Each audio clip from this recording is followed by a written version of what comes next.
Alrighty guys, how the hell you doing?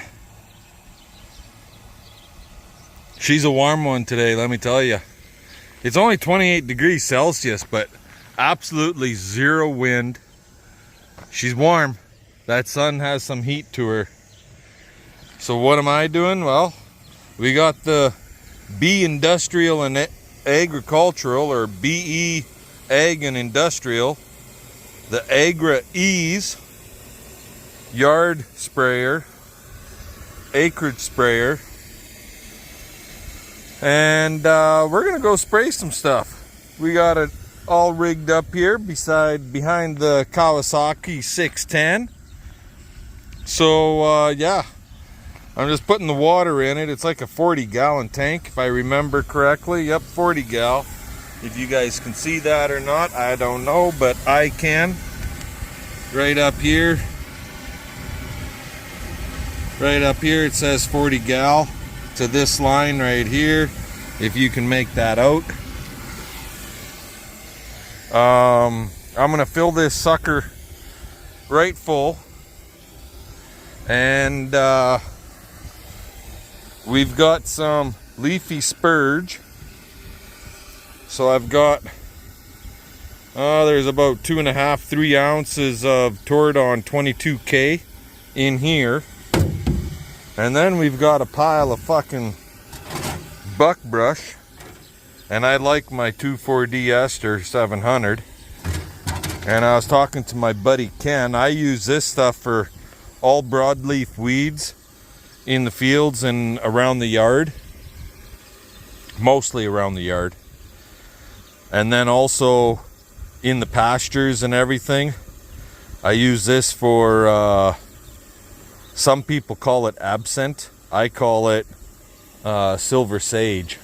We were infested with it really bad here in CP. In the yard it was bad even. And CP around the yard and in the pastures, she was going with the lawnmower and this sprayer, and she was spraying it with this stuff, and it worked like a hot damn.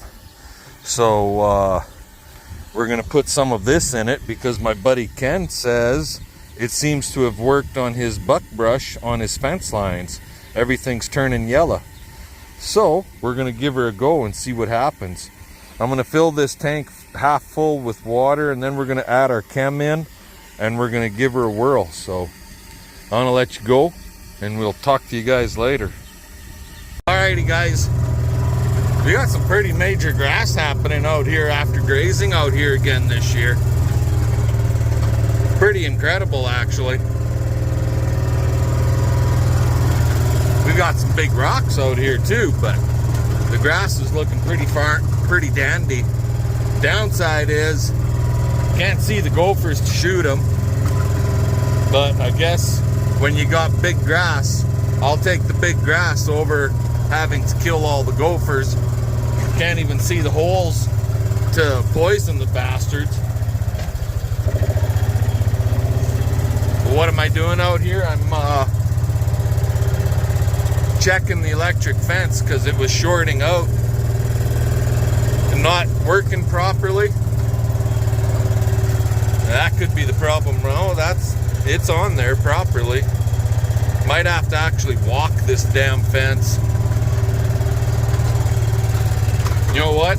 I'm seeing some buckbrush coming in on this edge here. I think I'm going to turn around. We're going to start. Nah, I'm gonna go spray that other stuff first. Before I run out of chemical, I better spray that leafy spurge, and then I can come back for the buckbrush if we run out of chemical. Fill it up again, just come back with the 2,4-D. So I'll bring you guys back here once we get out there. Talk to you later. Alrighty, well, the sprayer's running. I just turned it on.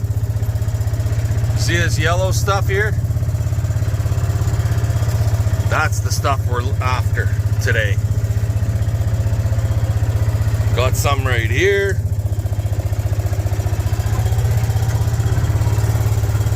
These suckering poplars.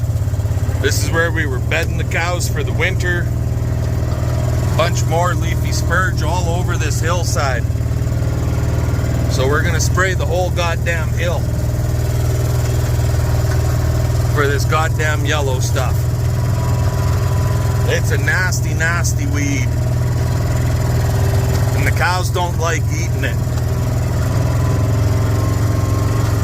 Must have been some in a bale or some damn thing that we had, and we fed it out here, and it ended up out in the pasture.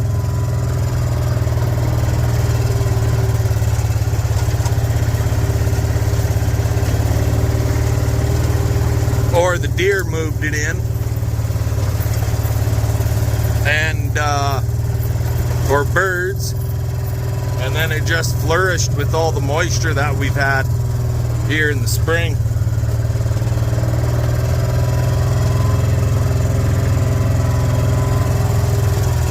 Spraying with a side-by-side. Talk to you guys later. Woofty mamas, there's some big grass out here, guys. Now if we can just maintain all this grass. The sheriff and his girls are going to be coming in here probably in, I'd say a week. It's Tuesday, by end of week or the weekend. That's when they'll be coming out here. And there's areas out here that the grass is almost waist high. It's freaking nuts. And in some cases higher. Like that reed canary and type of grass in there, that's more than waist high.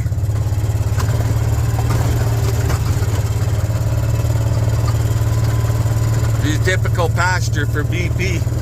She's bouncy and rough everywhere. There's nothing smooth about our pastures.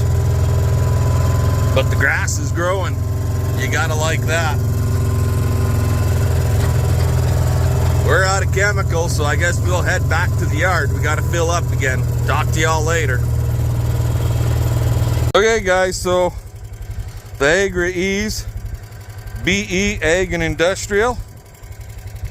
To work your boom on this little guy, it's this little lever right here. That's off, that's on, and then you just hit the pump switch. To control your pressure, unfortunately you do have to get out, it's right here. You generally try to run it. The pump kicks out at about 68 PSI. So now the boom is down right now, and it sprays out this way. It doesn't spray down, it sprays out behind. And this particular thing has like a if I remember correctly, it's like a 26 or 28 inch wide spray pattern. So there's only 3 nozzles on this little guy, and it's like 6 feet wide, so it's about a 30 inch wide, almost a 30 inch wide spray pattern. But anyway, this nozzle here, he'll spray. If you can see my hand, I can't see shit with the sun, but anyway, it would be about 12 to 14 inches past the end of the boom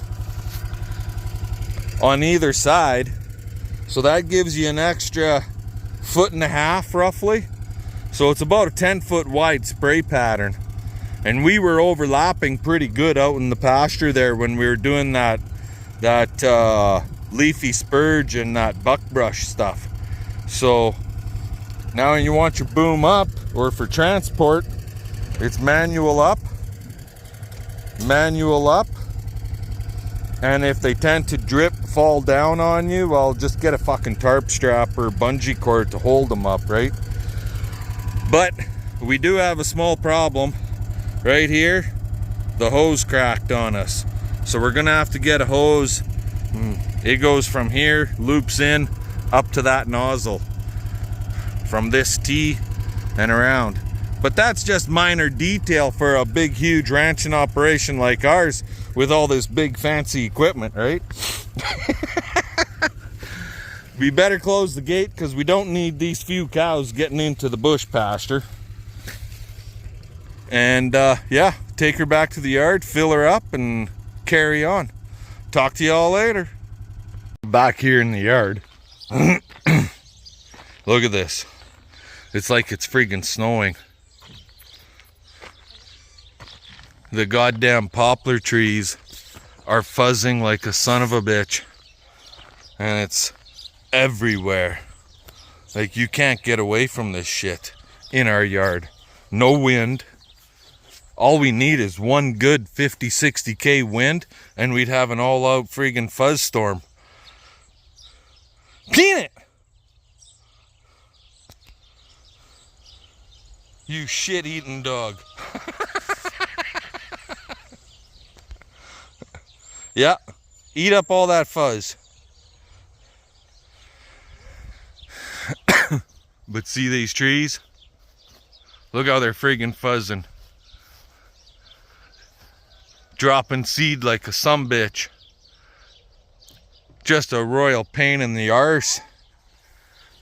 What? Was it full? Right full. Where did you spray? Where we fed the cows on the hill and bedded them where that leafy spurge is.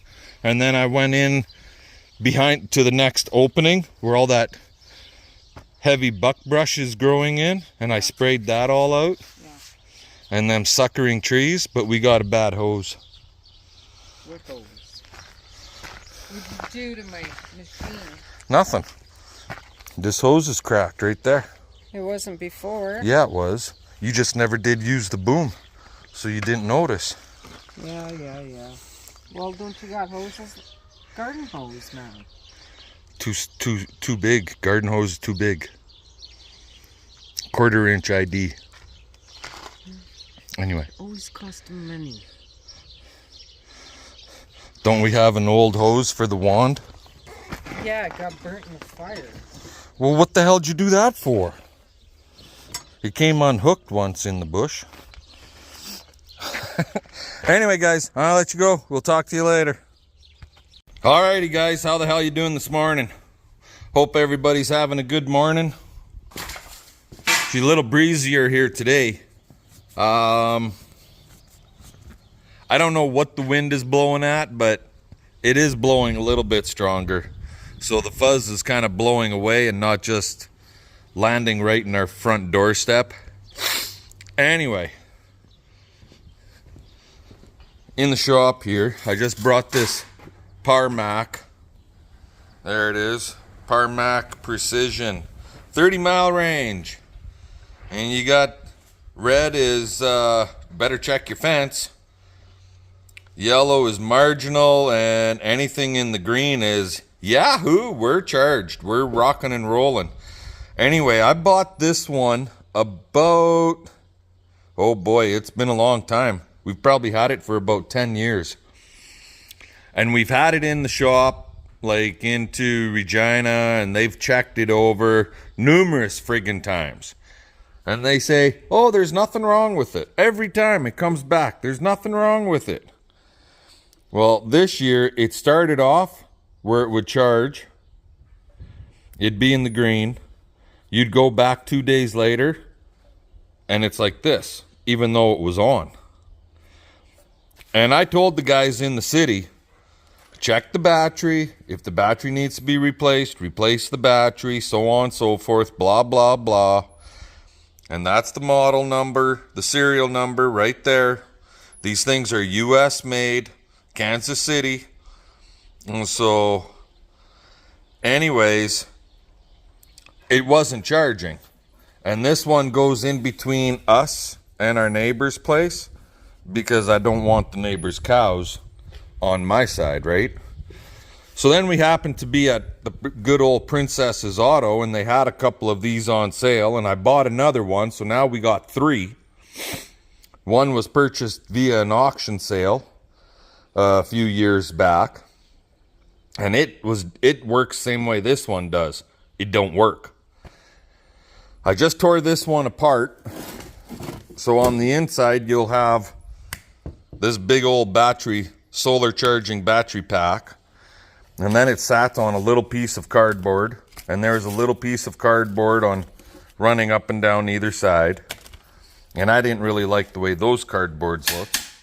But at the good old Princess's Autos, when we bought the brand new one this spring, they also had some batteries there. And I grabbed a battery, And since this one was not working, I figured, well, let's just grab it now since it's not working. And I'm going to show you how you get this undone. We'll grab it and we'll throw a battery in it. So basically you just, that little dimple holds the top on. So you just pop him up. We'll take that and set him off to the side. And the battery sits in there like that. That's how the battery sits in there. So this battery, I believe, is hooched. I don't think it's accepting charge anymore. This is the new one. I already installed it. I put a whole brand new cardboard. I just took the lip off of this heavier cardboard box, this booze box.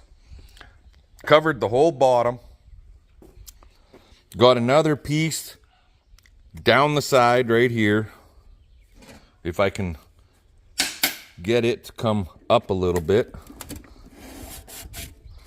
There you see that. Because all of the wiring is right down there. And you don't want that wiring, for whatever reason, shorting out on the edge of your metal casing. And then I took another one, put it on this side with an extra piece, so it's doubled. Not only is it doubled, it's tripled. Just for flopping this battery around. It can't injure nothing, hurt nothing, so on and so forth. Blah, blah, blah, blah, blah. All that. There's really not much to them. A switch, a gauge, you know. Roll your wire up. Set the lid back down on top.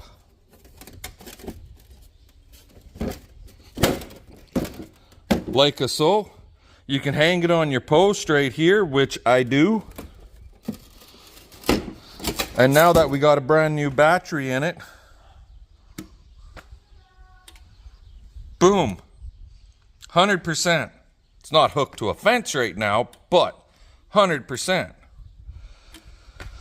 So now we can shut that off. We'll throw it in side by, and we'll go hook it to the fence and see what it says. I did drive the fence yesterday with the side by, and the wires all look good. So there's no reason why it shouldn't be working, other than the fact that the battery's cooked. Hey, babe. What are you playing with? Electric fencer. Dang it, guys, she caught me fixing it. I was hoping she'd go and check it. That'd be an electrifying experience. No.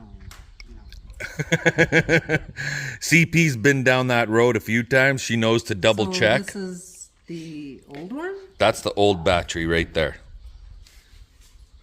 Because when I turn this puppy on right now, she's 100%. Oh, is she? Yep. Let's try it out. That's what I'm Do you taking want it. to walk the fence first? I already did. What's wrong with you? Oh, you drove it yesterday. I didn't think you'd walk it. Grab your dog so I don't run her over. Okay, guys. I'll bring you back when we get it over there and get it hooked up. Talk to you later. Alrighty, there it is. It's hanging up. But I think I'm going to take this board off. And I'm just going to run with the rubber strip behind it because it covers that wire. I don't like the way it's hanging right there right now. What'd you do? I'm going to take that board off. And I'll just nail the rubber strip over the wire. A hammer? Oh. These were here. Give me the fence. What? Yeah, they've been sitting here. I don't know why they were here. So I'm going to take it off. I'm going to fix this up and I'll bring you guys back. Alrighty, so I got that rubber there. Just, it kind of leans against it over top this wire. All of these solar fencers require a good ground. This one's a stainless steel ground.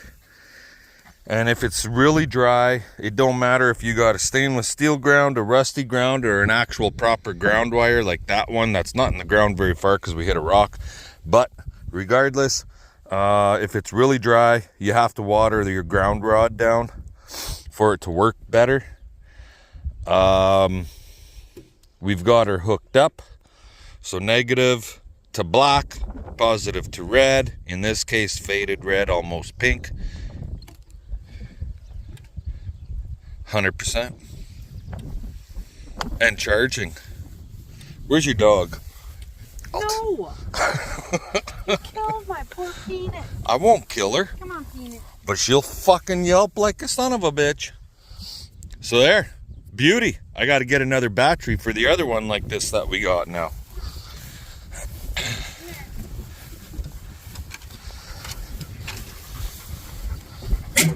You backing this thing out of here? No, you can't. Oh, you're not. She's just moving the heck over. Alrighty. We'll bring you guys back in a little bit. I got something else I'm gonna try.